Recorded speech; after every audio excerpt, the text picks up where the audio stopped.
Our next speaker is Dr. Mufti Abdullah Masoom. His topic is preference, sharing and Tanazul theory, a Shariah analysis. Dr. Masoom is a senior deputy Mufti at the Department of Fiqh and Islamic Laws for Jamia Shariah and Malabat Dhaka, and is a certified Shariah advisor and auditor through IOFI. He is a working group member of IOFI's governance and ethics boards and their exam review committees. He's also the founder and director of Chief Shariah Advisor, IFA, which is a consultancy firm, which he also uses that entity to spread the teachings about Islam and Sharia compliance. He is the Shariah advisor to Quran Islamic Foundation in Texas, and a Sharia member of several companies and organizations, including Islamic banks, Takaful, and mutual funds. And I should note that he's also recently published a book, which I heard about and I'm looking forward to getting. It's published in several journals and has written books, and including Islamic. The name of the book is Islamic Finance in the Modern Application, Islamic Finance in its Modern Application. We welcome Dr. Masoom.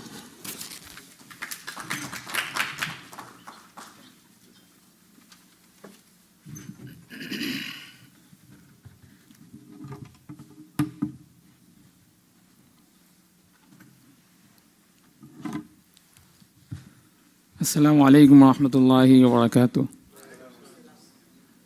Bismillah ar-Rahman ar-Rahim. Alhamdulillah wa salatu wa salamu ala man la nabiyya ba'da wa ala alihi wa ashabihi wa man tabi'ahum bi ihsan ila yawmiddin amma ba'd. At the beginning of my speech, I'd like to thank to Almighty Allah subhanahu wa ta'ala to stand here and to discuss with you about Islamic finance. And I'd like to thank to the organizer of this prestigious event and valuable program, and you all distinguished audience, and there are a lot of scholars. I am very small and I can't speak with you, but I try to best, and especially thanks to my mentor, lifetime mentor, Dr. Professor Kabir Hassan. He always encouraged me to go forward for Islamic finance. I am very thankful to him. MashaAllah, Barakallah fi hayatihi wa ilmihi wa amalihi. Allah subhanahu wa ta'ala taqabbal hayatahu. So, as a speaker and as a Sharia advisor, as a Mufti, I always try to, what is the real problem of financial transaction about Muslim community, and try to best the solution within the Sharia limitation. That is my job. I always try to at first identify to the problem, Sharia problem, and next to try the best solution, not make difficulty, but to easy way from the Sharia, not by the cross the limit of Sharia, most and obviously from through the Sharia. This is my job basically in this Islamic fiqh. There is no comment and no limit to follow the one jurisprudence or one school of thought. That is the no limit of to study about Islamic finance. So that is my goal, to identify and to make solution. So from this way, I studied about preference share and its Tanazul concept. And I try to understand what is the Sharia problem in this point, and try to understand to make a easier solution from the Sharia. And is it possible from the Sharia to adopt Tanazul concept in preference share or not? That is my topic, and I'm going to share with you.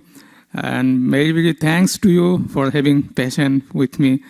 Let's go forward.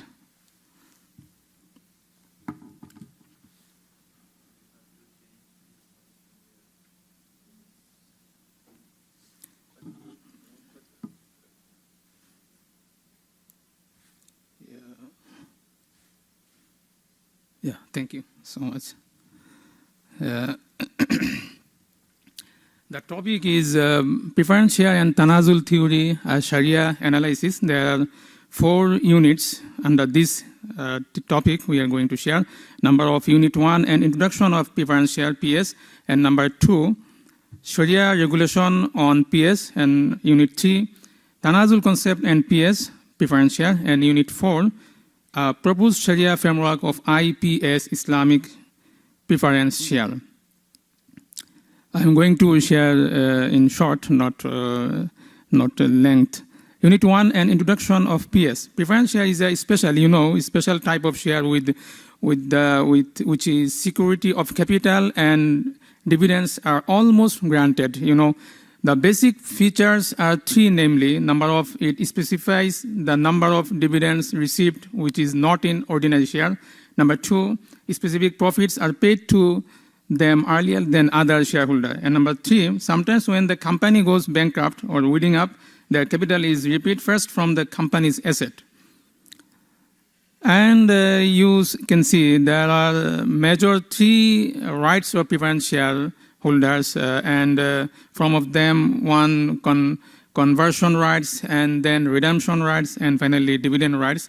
There are very general things, and there are many types of every major types. And Unit 2, Sharia regulation on PS, preference share. As a Sharia scholar, I always try to understand and find out the Sharia question for every problem. When you try to understand at first Sharia question, then you can try to make a Sharia solution. So what is the Sharia question about the PS, means preference share? From the Sharia point of view, the Sharia structure of share is a type of shirkat or shirkatul amwal according to Awafi standard. As it is under the shirkat contract, and one of the principles of the shirkat contract is to ensure the participation of all the partners in obtaining the profits. That is the core Sharia obligation according to partnership contract, It is not lawful to impose any condition due to which the participation of one of the partners in the profits becomes uncertain. Moreover, the capital will not be granted. So what is the Sharia ruling is absent this condition in share. That is the first try to understand. There is Unit 2. There is no doubt that the violation of the said principle take place in preference share. Everyone agrees on this because it granted dividends and capital. It is common to see in preference share is very common to see that there is a granted dividends and capital are made. For this reason, according to almost everyone, conventional preference share are not valid according to Sharia.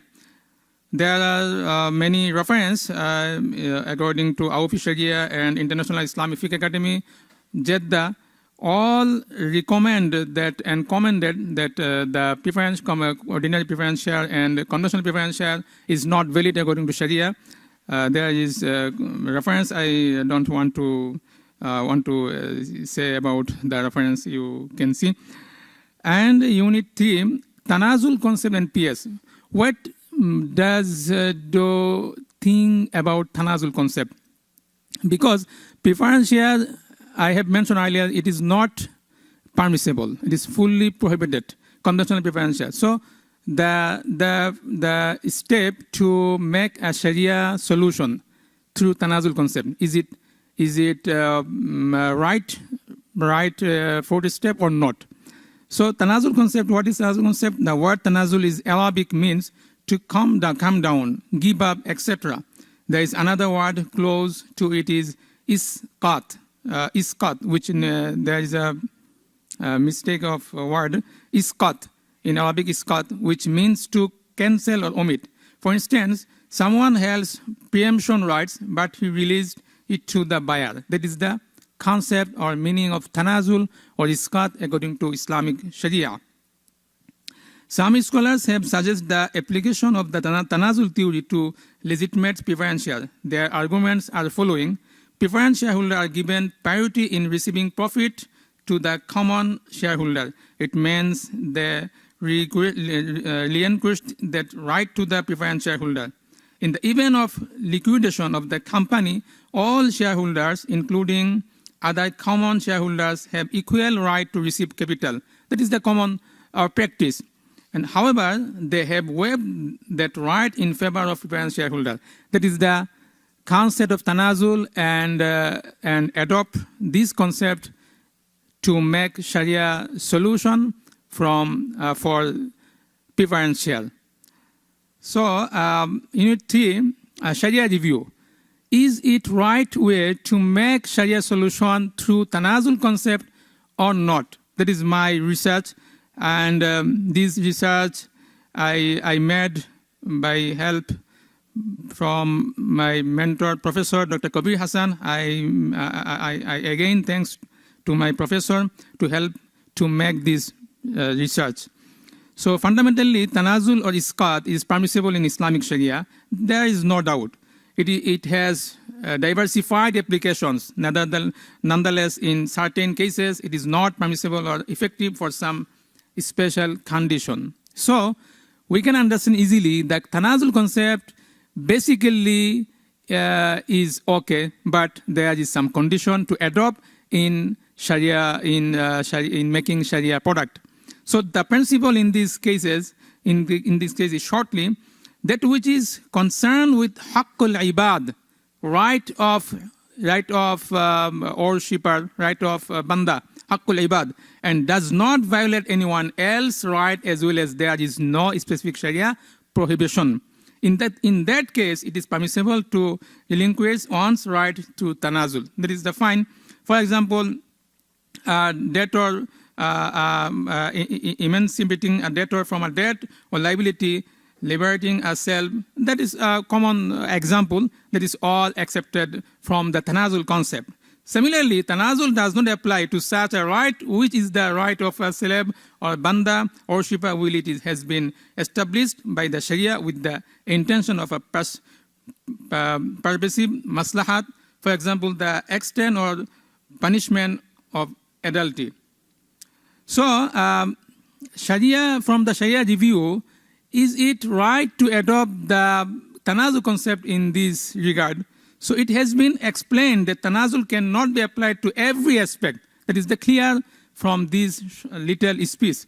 Rather, it has specific principles and scope of implementation and enforcement.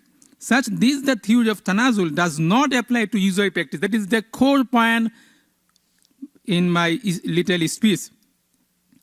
The statement of the famous Faqih, Imam Shihabuddin al-Qarafi, rahimahullah ta'ala, of the 7th Hijri century, is particularly noteworthy. He clearly said that the theory of Tanazul, theory of Isqat, does not apply to riba-based transaction or usury practice.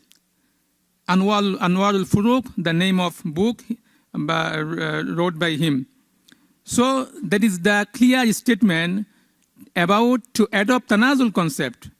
If there is promoting to usury practice, so Tanazul concept is not should be adopted in this. So there is no doubt that in partnership business, ensuring profit for one or not incurring loss basically ensures usury business, interest-based business, and these things are undoubtedly done is preference share. So you can see. So preference share basically there is a condition of interest. So when we will try to adopt the Tanazul concept in preference share, so it easily turn the interest-based transaction. So according to this traditional scholar and renowned scholar, Faqih Imam al-Qarafi rahimahullah, it is not allowed, it is not permissible to Tanazul concept where the interest-based transaction is going forward. So, Unit 4, the proposed Sharia framework of IPS. From this speech, it is very clear that Tanazul concept is not allowed to adopt in preference share to make the Sharia solution about that. So what is the easier Sharia solution to make a Sharia framework for PS, preferential? So as I have studied and through my research, there are 3 points I want to share to you. From these 3 points, we can easily make the preferential as Islamic preferential. So at first thing, as a Sharia scholar, we always think that what are going to make a Sharia solution? So at first we should think the goal of the or objective of the product, is it basically permissible in Sharia or not? Is the goal or is the mission, is the core point is permissible? Then we can go to make Sharia solution. Rather than is the goal is not permissible, like gambling, the goal of this gambling is not permissible. So we should not to make a Sharia solution to how to make gambling, how to make stealing. So you just making funny. So according my research, the discussion of the Sharia alternative of something is only possible when the original intention of the thing is correct or valid. If, on the other hand, the main objective is not permissible, then no alternative can be prescribed. So the main purpose of preferential, as my research, is fundamentally flawed because the main objective behind it is to ensure profit, avoid loss, bearing, and guarantee capital. According to Sharia rules and regulation, these objectives in partnership business are inherently void and prohibited. So therefore, retaining these features, there can be no alternative to preferential. However, an Islamic preferential, as Islamic Sharia is dynamic, so we can do something from another way. However, an Islamic preferential infrastructure can be proposed around it by excluding Sharia objectable issues. What is the thing to make a Sharia solution as soon as our possibility to give a Sharia solution about preferential? So there are 3 points I have mentioned. From these 3 points, we can make an easy Sharia solution for preferential, conventional preferential. One of them, the profit rate will be determined as a percentage as per the principle of the general partnership business. However, there may be a different benefit for those who buy Islamic preferential IPS, such that only they will receive the profit more than the prescribed amount. For example, the contract will be if the net profit is more than $50,000 USD, only the IPS holders will be distributed the excess amount according to our fee. That is the easy solution to make Islamic preferential. That is the first of thing what I mentioned. And secondly, IPS will take higher profit rate rather than other. That is the another way. And finally, there will be no security or guarantee of capital in the event of loss. It has to be borne in proportionate to the capital. In the event of a redemption, share will be bought and sold at market price, not at issuing price. According to our fee, that is clear. However, as a preferential, the company might provide the advantage that it will sell any asset to them at a discount against the paid-up capital, but not precondition. So there are 3 ways. From these 3 ways, we can make a neural Sharia solution for conventional preferential. And if we want to make IPS, I think, and my professor also, Dr. Kabir Hassan, we recommend to make IPS according this principle, not to adopt Tanazul concept. Because if you adopt Tanazul concept in regard this, it will bring an interest-based transaction. It is not allowed. So we, as a Sharia scholar, try to understand the problem and try to understand the easier solution, but not not crossing the limitation of Sharia. So many thanks to you for having patience with me.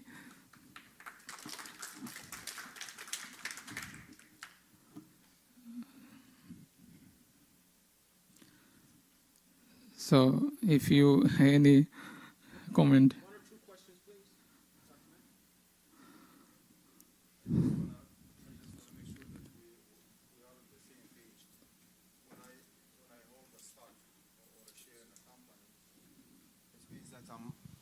I'm one of the owners of that company.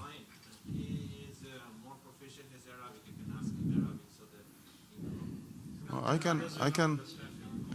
I can speak English. Should I talk to him in Arabic? Are you all okay with that? Yeah, fine. Then he will translate. You can see inshallah. نعم. You can see. يعني عند شراء السهم أنت تصبح مالكا لجزء مشاع من الشركة. يعني لا يحق لك أن تضمن رأس مالك ولا أن تضمن أرباحك. Yeah. فإذا ضمنت رأس المال أو Yeah. ضمنت الربح تحول هذا العقد من عقد شراكة إلى عقد ربوي. Yeah. نعم. أليس كذلك؟ Yeah. نعم. بلى. نعم. طيب هل يمكن أن تعطي لصاحب السهم المفضل preferred stock السهم الممتاز. تعطيه نعم السهم الممتاز تعطيه مزيدا من الربح؟ نعم يمكن. أنه يمكن جدا أن تكون نسبة الأرباح مقسمة بطريقة مختلفة عن رأس المال. نعم. لكن عند الخسارة لا يجوز الحقيقة للشريك أن يضمن رأس مال لأنه ضمان رأس المال معناها تحول العقد إلى عقد ربوي. تحول عقد إلى عقد ربوي. أحسنت نعم. يعني هل نحن متفقون؟ طيب جزاك الله خير. جزاكم الله. We're on the same page. Many thanks to question. You want to say it in English or? Yeah, I can understand. Inshallah, try. Yeah, please go. So he's going to say it in English? No. The question is, if you make ensure the profit and risk is not profit is ensured and risk is not given, is not taken. So the contract will turn to river-based transaction, interest-based transaction. So Honorable Sir said me that this concept is right or not. I agreed with him. The concept is right. That is the basically. Thank you. Jazakumullah khairan.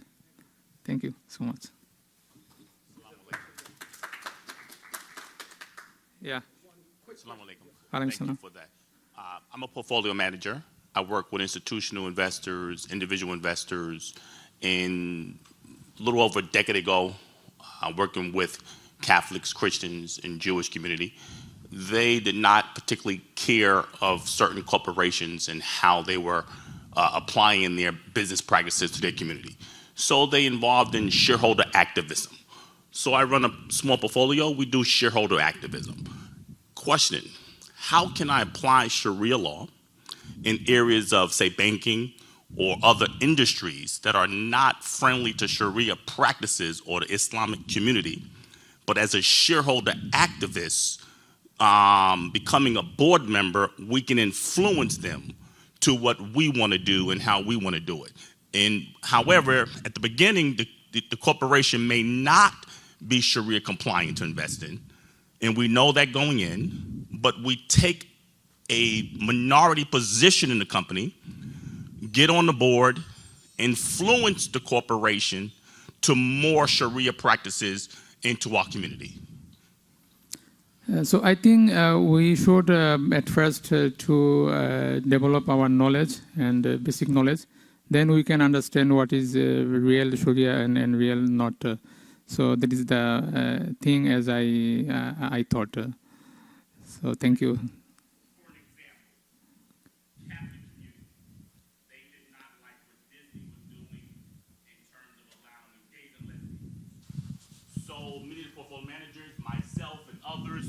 Begin to take positions in Disney, influence the Disney board, and they no longer allow gays and lesbian practices. And they line more up with Catholic principles. Are you able to do that with Sharia practices, knowing the company is not Sharia compliant, but we're going to invest in it to make it Sharia compliant. So that is the common picture in over the world. So at first we should confirm which company is going to forward with Sharia compliant. That we can take a decision to invest in them or not. Yeah, thank you. It is still a prohibition-driven industry. It is not really positive or, that social changes. Now, what would be where he's coming from is coming from Bangladesh. The anti-Islamic finance industry is questionable, the way they're doing practices. And actually, he's a humble way, trying, because he's coming from the traditional background, and he knows the basic structure. But the question that you're asking, he's not familiar with. So here in this country, my job would be that get in minority and try to influence the policies that they stay away. So that would be my take. But he has not faced this type of problem in Bangladesh. Just to help you. Thank you so much. Jazakumullah.